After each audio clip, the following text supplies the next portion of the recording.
শুভ সকাল বন্ধুরা, তোমরা সবাই কেমন আছো? আশা করছি সবাই তোমরা ভালো আছো আর আমরাও সবাই ভালো আছি। তোমাদের সবাইকে সাথে নিয়ে আজকে ব্লগটা আমি শুরু করছি। আজ হচ্ছে শুক্রবার আর এখন বাজে হচ্ছে সকাল 8টা। ঘুম থেকে উঠে দেখো গ্যাস ট্যাসগুলি একটু সাবান টাবান দিয়ে পরিষ্কার করছি। কালকে রাত্রিরে একটু মাছ টাছ ভাজা হয়েছিল, তাই অনেকটাই রাত হয়ে গেছিলো, তাই সেরকমভাবে আবার গ্যাস ট্যাসগুলি পোছা হয়নি। তাই ভাবলাম সকালে একটু তাড়াতাড়ি উঠবো, উঠেই তোমার পরিষ্কার করে নেব। আর ওরা এখনও ঘুমোচ্ছে, আর তাই তোমার একটু সাবান টাবান দিয়ে ভালো করে বেসিনটা আর তোমার এদিকে গ্যাস ট্যাসগুলি ভালো করে পুছে নিচ্ছি। পুছে টুছে একটু গরম জল খেয়ে নিয়ে তারপরে তোমার ব্রাশটা করব, করে তারপর স্নান করতে যাব। ছোটো ছেলেটাকে ডেকে দিয়ে এসেছি, ও একটু পরেই উঠে পড়বে। আর আজকে তোমার আন্টি আসবে না, আজকে আন্টি তোমার আসবে না বলতে আন্টি আবার একটু ঘুরতে যাবে, তাই আন্টি এখন 2-3 দিন আর পড়াতে আসতে পারবে না। আর আন্টি আসলে পরে একটু তাড়াতাড়ি উঠে পড়ে, কিন্তু আজকে দেখো উঠতেই চাইছে না। 2-3বার ডেকে এলাম, শুয়েই রয়েছে। জানে আজকে আন্টি আসবে না, মা পড়াবে, তাই আজকে ভয়টাও অতটা নেই, নাহলে ভয়ে ভয়ে তাড়াতাড়ি উঠে পড়ে। তো এখনও ঘুমোচ্ছিল। এদিকে দেখো আমি স্নান করে চলে এসেছি আর করে নিয়েছি একটু চা। ভাতটা বসিয়ে দিয়েছি, ওদিকে শাশুড়িও চা টা খাওয়া হয়ে গেছে। শাশুড়ি ঘরে ছেলেকে একটু পড়তে বসেছিলাম, একটু ছাতু খাইয়ে দিয়ে। আর এদিকে আমি ঘর ঠরগুলো একটু পরিষ্কার করে নিচ্ছি। আর এদিকে তোমাদের দাদাভাই ঘুমোচ্ছিল বলে জানলা দরজাগুলি সেরকমভাবে খুলিনি। ওইদিকে তোমার চাটা খেয়ে একটু গ্যাস ট্যাসগুলি মানে গ্যাস ট্যাসের তোমার একটু ডাল আর তোমার একটু ভাত বসিয়ে দিয়েছিলাম। সকালে ও স্কুলে বেরাবে, মানে খেয়ে বেরাবে, তাই আগে সকালের দিকটায় ওরা যা খায় সেটা করে নিয়েছি বলতে একটু ডাল করেছিলাম পাতলা করে, আর একটু আলু সিদ্ধ দিয়েছিলাম, কাঁচা লঙ্কা দিয়ে একটু মেখে দেব, আর একটু ডিমের অমলেট করে দিয়েছিলাম। তা সেখানেই করতে গিয়ে আবার এখানে দেরি হয়ে গেছে, তাই দেখলাম এখনও অনেকটা সময় রয়েছে, তাই এদিকে তোমার বেডটেডগুলি ক্লিন করছি। আর ছেলেকেও একটু পড়তে বসাবো, একটু পড়িয়ে নেব, কারণ তোমার ওই স্কুল যেতে যেতে সেই 12টা, তা এখন তোমার সবে 10টার মতন বাজে, তাই আবার একটু ওকে পড়তে বসিয়ে দিলাম। আর ওই দিকে তো তোমার এখন আর কোনো কাজ নেই। আবার তোমাদের দাদাভাই বাজার টাজার যখন আনবে তখন আবার রান্না বান্না হবে, তাই এখন একটু 1-1.5 ঘন্টা ছেলেকে একটু পড়াতে বসিয়ে দিয়েছি। আর একটু পড়াতে পড়াতেই আবার বাইরের দিকে জামা কাপড়গুলি ছিল সেগুলিকে আবার সব নিয়ে এলাম, নিয়ে এসে তোমার একটু গুছিয়ে টুছিয়ে রাখবো। আর ছেলের তোমার সমস্ত বই ঠইগুলি সেগুলি একটু পাশেই রেখেছি, সেগুলি তোমার ব্যাগে ঢুকিয়ে রাখবো। আর এদিকে আজকে তোমার টিফিন সেরকম কিছু করব না। একবার বলছিল যে মা কিছু করে দেবে নাকি, তাই আমি বললাম না, আজকে আর কিছু করে দেব না, শুধু একটু কেক কিনে দেবো। আর একটু আপেল বলেছিলাম, তা আপেল আর খাবে না। আপেলটা জানো তো একদম খেতে চায় না।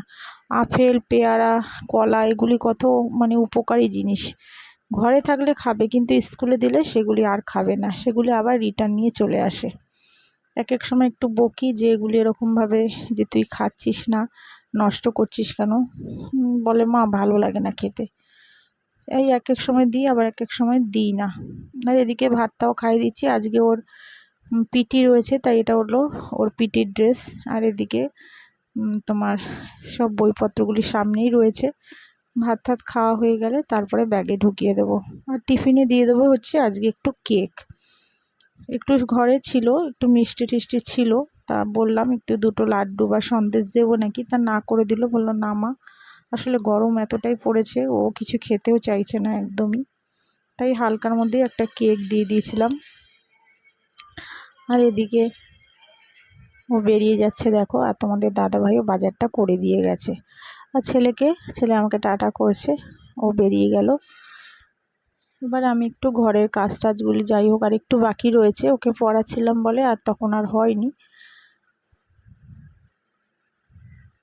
আর তারপরে দেখো ঘরের সমস্ত বইপত্র খাটের ওপর, সেগুলিকে আবার ভালো করে একটু গুছিয়ে নেব, বেডটাও একবার ক্লিন করে, তারপরে ঘরের যাবতীয় যেগুলি মোছামুছি রয়েছে সেগুলি একটু পুছে পাছে ঘরটা একটু ভালো করে ঝাড় দিয়ে নেব।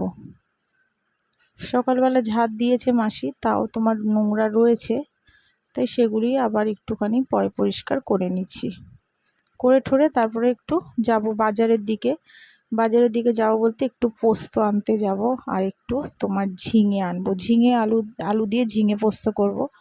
তা তোমাদের দাদাভাইকে বলবো যে, আর ভুলে গেছি, মনে ছিল না।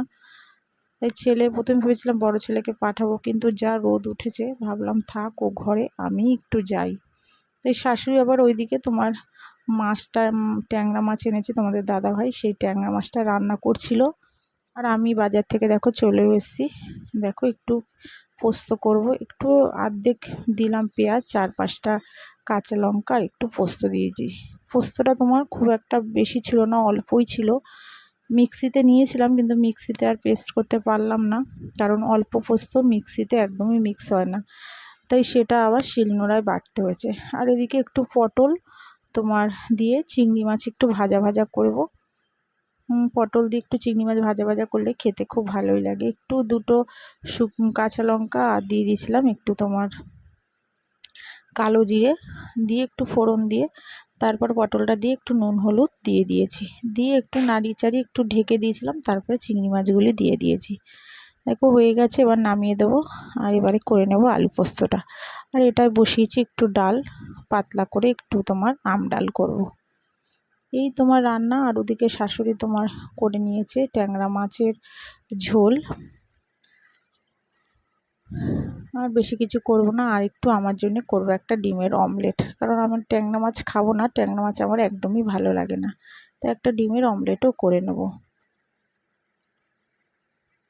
আর ওইদিকে বড় ছেলে তোমার স্নান করতে গেছে, আমার কিছু কাঁচা ধোয়াও রয়েছে, সেগুলি করব। দেখো অল্প পরিমাণেই তোমার পোস্তটা করছি, বেশি করছি না, কারণ তোমার কাল আবার শনিবার, বেশি থাকলে আবার বন্ধুরা ফেলে দিতে হবে জানো তো। আর এখন যা জিনিসের দাম, এখন কোনো মানে সবজি কি যে কোনো জিনিস মানে এতটাই দাম বেড়ে গেছে, মানে কোনো জিনিসে আর হাত দেওয়া যায় না। আর সত্যি বলতে ফেলতেও কষ্ট লাগে, যে এত দামি জিনিস ফেলে দেবো। এবার রেখে দিলে হয়তো এই গরমে বাসিটাও খুব একটা খাওয়া ভালো না, তাই এখন একটু অল্প অল্পই রান্না করি, যাতে বাসি আর না থাকে, কারণ বাসি জিনিসটা এখন এই এত গরমে খাওয়াটাও উচিত না। এগুলি হয়ে গেলে আরও কিছু কাঁচা ধোয়া রয়েছে, তা সেগুলি একটু করব। আর ওদিকে বড় ছেলে স্নান করতে গেছে। আর তোমার দেখো একটা বেল নিয়ে এসেছিলাম, 2 দিন আগে আমার মা দিয়েছিল বেলটা, এটা একটা গাছের বেল। তা মা একটা রেখেছিল, মাকে দিয়েছে একজন, সে মা আবার আমাকে দিয়েছে। দেখো বেলটা কি সুন্দর। তা কালকে আর করতে পারিনি, আজকে তাই একটু ভেঙে একটু বেলের শরবত করব। বেলটা এত মিষ্টি ছিল, মানে তোমাদের কি বলবো। দেখো বেলটা দেখতেও কত সুন্দর। তা করে নিলাম আমাদের সবার জন্য। একটু লেবু কেটে রেখেছিলাম আগে, আর একটু তোমার দেব হচ্ছে টক দই, একটু বিট নুন, আর তোমার দিয়েছি একটু মিষ্টি। এরকম করেই বেলের ঘোলটা আমি বানাই। আর ঠান্ডা জল ভেবেছিলাম একটু বরফ দেব, কিন্তু দিইনি, কারণ তোমার বড় ছেলে খাবে, ওদের আবার একটু ঠান্ডার ধাত আছে, তোমাদের জানিয়েছিলাম, তাই ভয়ে আর বরফটা দিইনি, এমনি নর্মাল জলেই করেছিলাম। আর ছোট ছেলে তো ছিল না, ছোট ছেলের জন্য আবার একটু ফ্রিজে রেখে দিয়েছিলাম, যে কালকে কালকে ওকে দিয়ে দেবো, কারণ স্যাটারডে ওর স্কুল থাকে না, কালকে ও খেয়ে নেবে। 4 জনের জন্যই করেছি। আর ওইদিকে তোমাদের দাদা ভাইয়েরটা তুলে রাখলাম, তোমাদের দাদা ভাই যখন আসবে তখন খাবে, তা ওর জন্য আবার তুলে রেখে দিয়েছিলাম।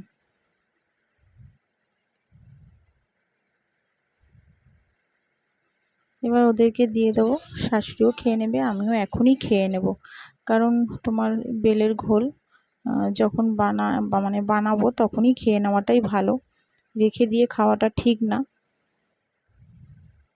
সকালের দিকটা করতে পারিনি, কাজের চাপ ছিল, তাই এখন এই সময়টা করে নিয়েছি। আর এখনও খেতে মোটামুটি দেরি আছে, তাই জন্য তোমার খেয়ে নিলাম। আর এদিকে তোমার দেখো কাঁচা ধোয়াগুলি দেখো কত কাঁচা বেরিয়েছে, রোজ রোজ অনেক কাঁচা এত বেরোয়, মানে এক এক সময় বিরক্তি লেগে যায়, এবং কিছু করার নেই। আর এই গরমে তোমার ছোট ছেলেও ভীষণ জামা ভেজায়, এখনও অনেকটাই ছোট, ওর জামাগুলি বেশি থাকে। দেখো কত কেচেছি, সেগুলি আবার এখন আবার এগুলি মেলে দেবো। এদিকে ব্যালকানিতে দেখো রোদের তাপ, পুরো একদম রোদ্দুর দেখো কত। এগুলি করে ঠোরে তারপরে ওদেরকে খেতে দিয়ে দেবো। এদিকে দেখো এই যে ট্যাংরা মাছগুলি দেখো কত বড় বড়, পেটে ভর্তি ডিম। মাছগুলি নিয়ে এসছে, খুব ভালো শাশুড়ি বলল, আমি তো খাইনি। এদিকে দেখো আলু পোস্ত, এই দেখো পটল ভাজাটা, আর এদিকে চিংড়ি মাছেরও একটুখানি ঝাল করেছিল শাশুড়ি।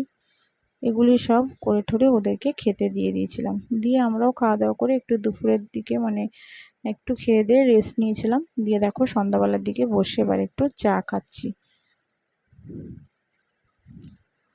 আর ওদেরকে একটুখানি করে দিয়েছিলাম রুটি, রুটি দিয়ে ওরা একটু আলুর চচ্চড়ি করে দিয়েছিলাম, ওই দিয়ে ওরা খেয়ে নিয়েছে। আমার ব্লগটা যারা যারা দেখছো প্লিজ তোমাদের সবাইকে বলছি একটা সাবস্ক্রাইব করে আমার পাশে থেকো, আমার সাথে থেকো, আমাকে একটু সাপোর্ট করো। আর যেসব বন্ধুরা আমাকে সাপোর্ট করেছো, আমাকে সাবস্ক্রাইব করে রেখেছো, তাদের তো অসংখ্য ধন্যবাদ। আটাটা মেখে নিচ্ছি, আটা মাখা ছিল না, এখন অল্প অল্প করে আটা মাখছি, কারণ রেখে দিলে দেখছি 2-3 দিন হয়ে গেলেই তোমার নষ্ট হয়ে যাচ্ছে, ফ্রিজে রাখলেও দেখছি থাকছে না, তাই অল্প অল্প করেই তোমার আটা মাখছি। এখনকার মতন ওরা খাবে আর আমি একটু খাবো, সেটাই করে নেব। আর বসিয়ে দিয়েছি ভাত, ওদেরকেও খেতে দিয়ে দেবো। আর তারপরে একটু ওদেরকে পড়তে বসাবো, ওদেরকে বলতে ছোট ছেলেকে। তাহলে চলো আজকের মতন ব্লগটা এখানেই শেষ করছি। তোমরা সবাই ভালো থেকো, সুস্থ থেকো আর সাবধানে থেকো এই গরম থেকে। তাহলে আজকের মতন সবাইকে বিদায় জানাচ্ছি, আবার দেখা হবে তোমাদের সাথে আগামীকাল। তাহলে আজকের মতন টাটা।